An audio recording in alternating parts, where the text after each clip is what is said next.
नमस्कार, आदाब, सत श्री अकाल और खुशामदीद। Very very good evening to all of you people. This is Kumar Amit और आप लोग देख रहे हैं आपका अपना चैनल बीकॉम कॉर्नर। आज का वीडियो हर एक स्टूडेंट के लिए काफी यूजफुल रहने वाला है जो रिसेंटली अपने कॉलेज एग्जामिनेशन में अपीयर होने वाला है। इस चीज से कोई फर्क नहीं पड़ने वाला आप किस सेमेस्टर के स्टूडेंट है, ना ही इस चीज से कोई फर्क पड़ेगा कि आपका बैकग्राउंड क्या रहा है। चाहे आप लोग ह्यूमैनिटीज बैकग्राउंड के स्टूडेंट हो, चाहे आप लोग कॉमर्स बैकग्राउंड के स्टूडेंट हो, चाहे आपका ताल्लुकात साइंस के, मेडिकल या नॉन मेडिकल बैकग्राउंड से रहा हो, आप सभी के लिए आज का वीडियो काफी इंपॉर्टेंट और बेहद यूजफुल रहने वाला है। क्योंकि आज की वीडियो के अंदर हम बात करने वाले हैं कुछ ऐसी मिस्टेक्स जिनको आपको अवॉइड करना है अपने एग्जामिनेशन के दरमियान, कुछ ऐसी प्रो टिप जिनका इस्तेमाल करके आप अपनी आंसर राइटिंग स्किल को काफी इनहांस कर सकते हैं, कुछ ऐसी टिप्स जिनका इस्तेमाल करके डेफिनेटली आप अपने फाइनल एग्जामिनेशन की प्रेजेंटेशन को और बेहतर कर सकते हैं। उम्मीद करता हूं आप सभी इस वीडियो लेक्चर के दरमियान मेरे साथ आखिरी तक बने रहेंगे। कंटेंट अगर आपको यूजफुल लगता है, हेल्पफुल लगता है, तो इस वीडियो को लाइक करके अपने दोस्तों के साथ शेयर जरूर करेंगे। बहरहाल विदाउट वेस्टिंग द टाइम चलिए शुरू करते हैं। माय डियर फ्रेंड्स, इस वीडियो के अंदर जैसा कि मैंने आपको बताया हम प्रेजेंटेशन पर बात करने वाले हैं। एग्जैक्टली क्या-क्या चीजें हैं जो आपको अपने पेपर के आंसर राइटिंग के दरमियान करनी है, एग्जैक्टली कौन सी चीजें हैं जिनको आपको अवॉइड करना है। अगर आप लोग आज की टिप्स को फॉलो करते हैं, एक फॉर्मूला मैं आपको देने वाला हूं, that is the IBC formula, जिसको अगर आप लोग डेफिनेटली इंप्लांट करते हैं अपने प्रेजेंटेशन के अंदर तो डेफिनेटली 100% आपकी प्रेजेंटेशन बेहतर हो जाएगी और आपके काफी मार्क्स बढ़ने की पॉसिबिलिटी, चांसेस, संभावना बहुत ज्यादा रहने वाली है।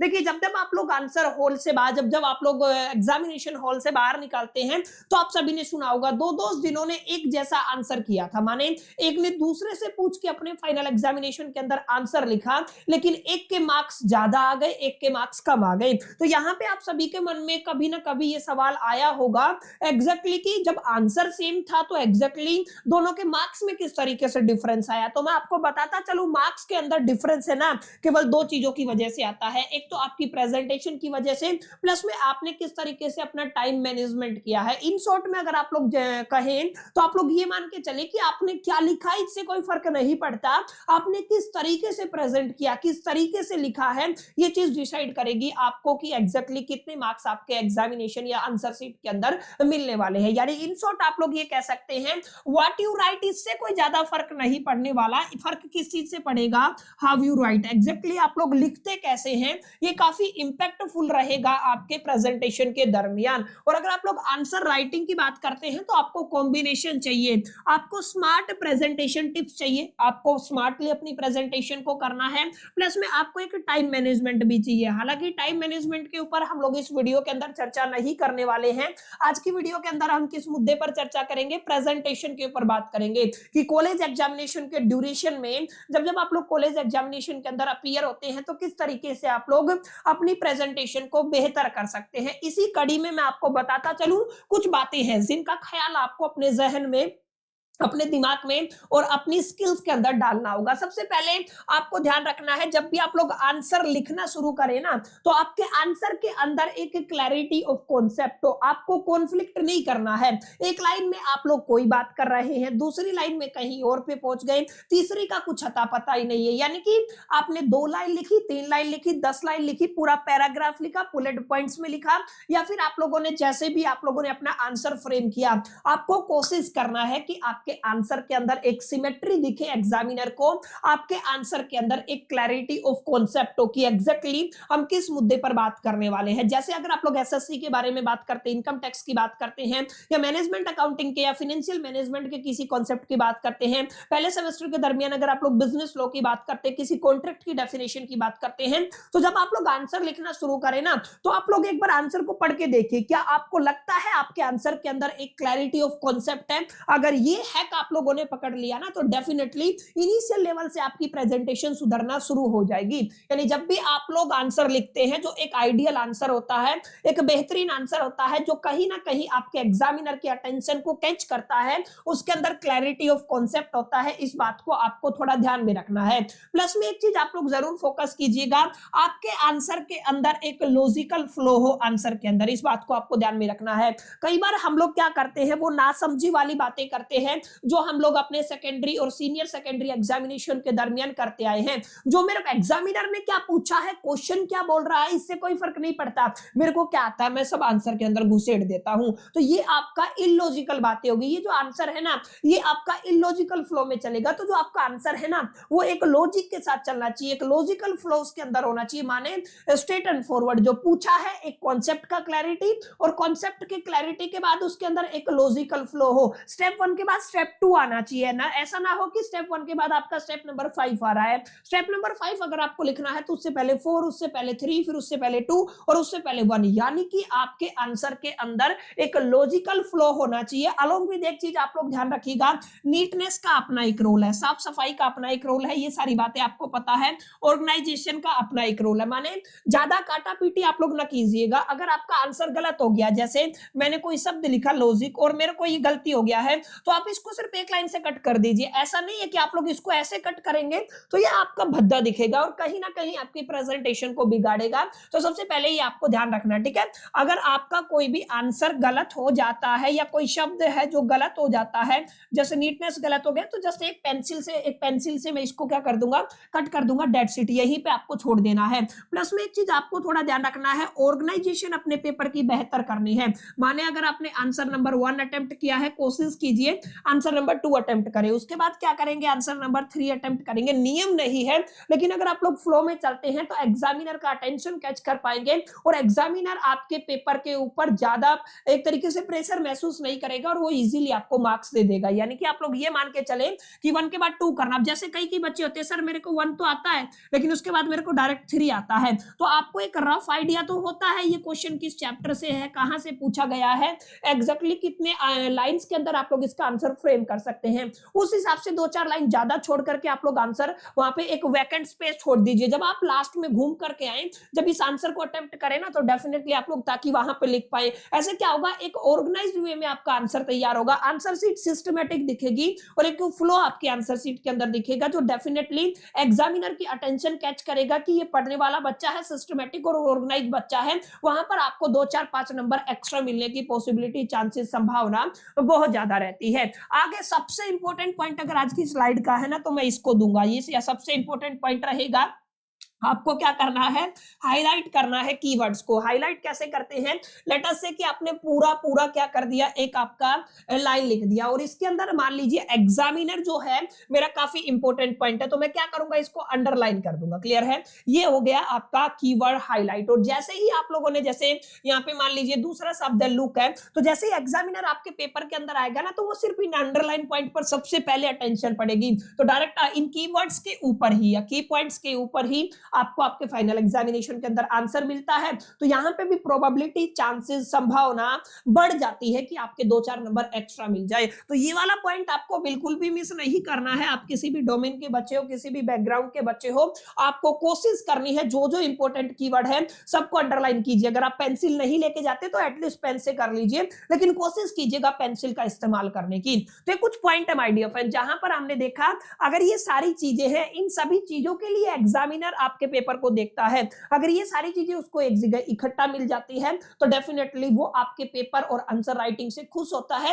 और वहां पे डेफिनेटली अगर एग्जामिनर का मूड भी अच्छा है तो उस हिसाब से आपको थोड़ी सी मार्किंग के अंदर लूजनेस देखने को मिलेगी और अच्छे मार्क्स आने की पॉसिबिलिटी है। और अलोंग विद आप जो भी चीज का एक्सप्लेनेशन दे रहे हैं उससे रिलेटेड एग्जाम्पल जरूर आंसर लिखिएगा, एग्जाम्पल जरूर लिखिएगा, हेडिंग जरूर बनाइएगा, ताकि यहाँ पे आपका आंसर के अंदर एक रिलेटिवनेस आ सके, एक एग्जाम्पल सेट हो सके। ठीक है ना। तो कुछ पॉइंट है जो आप लोग अगर अपने आंसर के अंदर, अगर आप लोग अपनी आंसर शीट के अंदर जब भी आंसर अटेम्प्ट करते हैं, इन सभी पॉइंट्स को अगर इंक्लूड करके चलते हैं तो डेफिनेटली आपके मार्क्स बढ़ने की पॉसिबिलिटी बहुत ज्यादा रहने वाली है। एक चीज और आप लोग याद रखिएगा, एग्जामिनर के पास 100 से ज्यादा कॉपियां होती हैं। ठीक है ना। Make your easy to read. अगर आप लोग अपनी आंसर को कुछ इस तरीके से फ्रेम करेंगे कि बहुत आसानी से कोई भी छोटा बच्चा भी इसको पढ़ ले, तो वो एग्जामिनर के लिए भी बेहद सहूलियत वाला काम रहेगा, और जितना कम आपकी कॉपी के ऊपर एग्जामिनर टाइम देगा उतने ज्यादा मार्क्स आने की प्रोबेबिलिटी पॉसिबिलिटी आपकी रहने वाली है। अब ध्यान दीजिएगा, आंसर जब अटेम्प्ट करते हैं ना, ठीक है, ये तो बात सर हो गई, ये कुछ कुछ बातें हैं जो हम लोग हमेशा से सुनते भी आए हैं।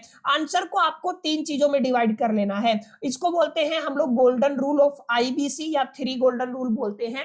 आई का मतलब होता है आपका इंट्रोडक्शन, बी का मतलब होता है आपका बॉडी, और आपका सी का मतलब होता है कंक्लूजन। जो भी आंसर आप लोग दे, ध्यान रखिएगा, मेरी बात को ध्यान से समझिएगा, उसमें इंट्रोडक्शन जरूर दें, उसमें बॉडी को जरूर फ्रेम करें, और एक शॉर्ट कंक्लूजन दे। कोई भी आंसर आपसे पूछा गया, कोई भी क्वेश्चन पूछा गया है, उसका आंसर अगर आप लोग लिखते हैं तो इंट्रोडक्शन जरूर डालें। इंट्रोडक्शन के अंदर आप लोग क्या कर सकते हैं, 2 से 3 लाइन डिफाइन कर सकते हैं कॉन्सेप्ट को या उसके कॉन्टेक्स्ट को। क्लियर है?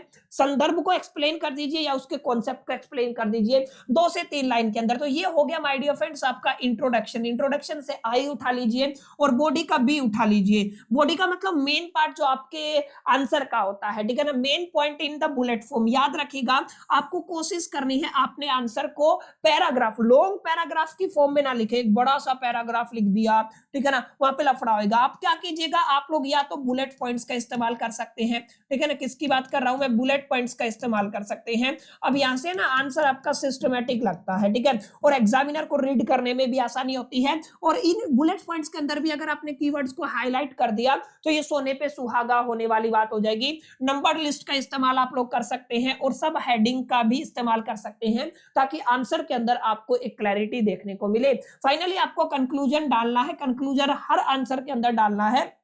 शॉर्ट समरी डाल दीजिए या फिर कोई भी सजेशन डाल दीजिए 1 से 2 लाइन के अंदर। दैट्स डिपेंड अपॉन कि एग्जैक्टली आपके क्वेश्चन का मार्किंग स्कीम क्या है, कितने नंबर का क्वेश्चन है, उस हिसाब से आपको देखना है, ठीक है। तो कोशिश कीजिएगा, आई का मतलब आपका क्या रहेगा, इंट्रोडक्शन रहेगा, बी का मतलब क्या रहेगा, बॉडी रहेगा, सी का मतलब क्या रहेगा, कंक्लूजन रहेगा। तीनों को आपको इंक्लूड करके चलना है, कहां पर, अपने आंसर के अंदर। समझ में आया? अगर आप लोग इस फॉर्मूले को माय डियर फ्रेंड्स अपनाते हैं तो देखिएगा कितने बेहतर आपके मार्क्स आपके फाइनल एग्जामिनेशन के अंदर आएंगे। और एक इंपॉर्टेंट बात और, every answer should look structured, not paragraph heavy. मैंने बताया ना, आपका पैराग्राफ हैवी आपका आंसर नहीं लगना चाहिए। एक स्ट्रक्चर्ड वे में अगर आपका आंसर फ्रेम है तो आपको यहाँ पे ज्यादा घबराने की जरूरत है नहीं। आपको काफी हद तक बहुत लीनियंट मार्किंग आपके एग्जामिनेशन के अंदर देखने को मिलेगी। इसके अलावा अगर आप लोग देखते हैं एक आइडियल लेआउट क्या होता है आंसर का, माने एक एग्जामिनर किसको एक आइडियल लेआउट बोलता है आंसर को,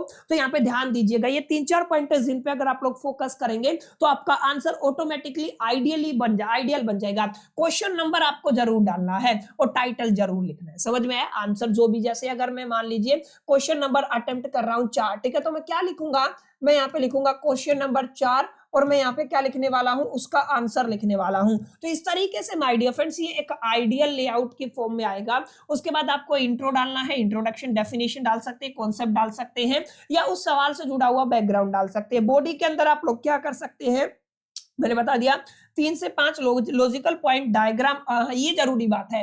डायग्राम जहां पे पॉसिबल है, फ्लो चार्ट जहां पे पॉसिबल है वहां पे ऐड जरूर कीजिएगा। इससे आपके कॉन्सेप्ट की क्लैरिटी का एक रिफ्लेक्शन जाता है एग्जामिनर के ऊपर और उसको भी चेक करने में आसानी होती है। शॉर्ट कंक्लूजन रहेगा। और ध्यान रखिएगा, जितने भी आपके आंसर रहेंगे, क्वेश्चन जब आप लोग शिफ्ट करते हैं, क्वेश्चन नंबर चेंज करते हैं, तो उनके बीच में लाइन जरूर छोड़िएगा, ताकि आपके पेपर के अंदर, आपके आंसर शीट के अंदर एक सिमेट्री और एक नीटनेस और एक क्लीननेस क्या हो सके, मेंटेन हो सके। इसके अलावा आप कोशिश कीजिएगा ब्लू पेन का इस्तेमाल करें अपने आंसर राइटिंग के लिए, हेडिंग के लिए ब्लैक पेन का इस्तेमाल करें। अगर ये दो कॉम्बी, और ध्यान रखिएगा बॉल पेन का इस्तेमाल कीजिएगा, जेल पेन का इस्तेमाल मत कीजिएगा। ये बात मैं बता चुका हूं। आपको कीवर्ड्स को क्या करना पड़ेगा, अंडरलाइन करना पड़ेगा। कोशिश कीजिएगा कीवर्ड्स को अपनी पेंसिल से अंडरलाइन कीजिए। उसके बाद जो आपके आंसर शीट होती है, आंसर शीट के दोनों तरफ अगर आप लोग एक प्रॉपर मार्जिन रखते हैं, बनाने की जरूरत नहीं है। आपका आंसर का फॉर्मेट कुछ इस तरीके से होना चाहिए कि वो एक सिस्टमैटिक लगे। तो मेंटेन करना है माय डियर फ्रेंड्स आपको मार्जिन को दोनों साइड पे। इसके बाद आप याद रखिएगा, right in the small paragraph, 5 से 6 लाइन मैक्स टू मैक्स आप लोग यहाँ पे ले सकते हैं। यूज फ्लो चार्ट्स, ये मैं बता चुका हूँ, फ्लो चार्ट्स का इस्तेमाल करना है, बॉक्सेस एरोज का इस्तेमाल करना है, जहां पे भी आप लोग कोई पॉसिबिलिटी है वहां पे, जबरदस्ती नहीं अब आपको उसके अंदर डाल देना है, जहां पे पॉसिबिलिटी है वहां पे आप लोग जरूर डालिएगा माय डियर फ्रेंड्स। अगर आप लोग ऐसा करते हैं तो डेफिनेटली आप अपने फाइनल एग्जामिनेशन के अंदर काफी बेहतर स्कोर कर सकते हैं। इसके अलावा अगर आप लोग ध्यान दीजिएगा क्या क्या मिस्टेक है जो आपको नहीं करनी है, कुछ भी नहीं लिखना है। आपके आंसर राइटिंग का मतलब ये नहीं है राइटिंग एवरीथिंग यू नो, नहीं, एग्जैक्टली क्या पूछा गया है वही आपको लिखना है। ये नहीं है कि एग्जैक्टली आपको क्या आता है, नो, एग्जैक्टली कितना पूछा है, क्या पूछा है वही आपको अपने आंसर के अंदर डालना है। Proper heading my dear friends आपको डालनी है, गलती नहीं करनी है, सब हेडिंग आपको डालनी है। और राइटिंग बिल्कुल नहीं करना, जबरदस्ती कुछ भी लिखे जा रहे हैं, लिखे जा रहे हैं, लिखे जा रहे हैं, स्क्रैचिंग बिल्कुल नहीं करना है, इग्नोर करना है। अगर आप लोग क्वेश्चन नंबर को इग्नोर करते हैं तो ये भी एक बड़ी मिस्टेक रहती है। पुअर हैंडराइटिंग, कोशिश कीजिएगा थोड़ी नीटनेस हैंडराइटिंग के अंदर रहे, और लीव ए डायग्राम इनकम्प्लीट, ठीक है ना। अगर आप लोग डायग्राम इनकम्प्लीट करते हैं तो ये भी बड़ी मिस्टेक है।